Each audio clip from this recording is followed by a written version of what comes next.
Sir hitech medicals నుంచి ఇది మీకు బిల్ మీరు యాక్చువల్గా మీకు ఓవరాల్ ఎంత అయింది 2190 అయింది. సో ప్లస్ దాని మీద డిస్కౌంట్ మీకు తీస్తే మీకు 1740 అయింది.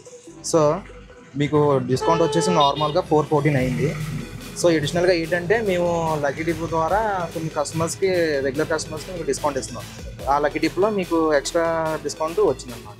440 నుంచి ఇంకో 440 మీకు డిస్కౌంట్ రావడం జరిగింది. యాక్చువల్గా ఇదైతే ఇంకా ఏదైతే సబ్స్క్రైబ్ చేసుకుంటారో వాళ్ళకి ఇంకా డిస్కౌంట్ ఇలా ఇస్తాం. మీరు ఈరోజు అలా ర్యాండమ్గా ముగ్గురికి నలుగురికి తీసుకుంటే మీకు లక్కీ డిప్లో మీరు ఈరోజు చేశారు కాబట్టి మీకు వచ్చింది సార్. అది ఇదిగోండి సార్, మీకు రావాల్సిన ఎక్స్ట్రా క్యాష్ అంటే అమౌంట్ ఎంతైతే వచ్చిందో అమౌంట్తో సహా మీకు ఎక్స్ట్రా క్యాష్ బ్యాక్ అలా ఇచ్చేస్తాం. హైటెక్ మెడికల్ షాప్ నుంచి వాళ్ళు మంచి డిస్కౌంట్ ఇచ్చారు. అలాగే మిగతా మెడిసిన్స్ కన్నా కూడా వీళ్ళు బాగానే ఇస్తున్నారండి. మిగతా ఎవరన్నా అవసరం ఉన్న వాళ్ళు ఇది ఎక్కడంటే కంబాల్చూరు దగ్గర హైటెక్ బస్ స్టాండ్ ఎదురుగుండా హైటెక్ మెడికల్ షాప్ వచ్చిన వాళ్ళు మీరు ఈ అవకాశం ఉపయోగించుకోవచ్చు. Okay, thank you. ఇది మన రాజమహేంద్రవరం మన హైటెక్ మెడికల్ స్టోర్స్.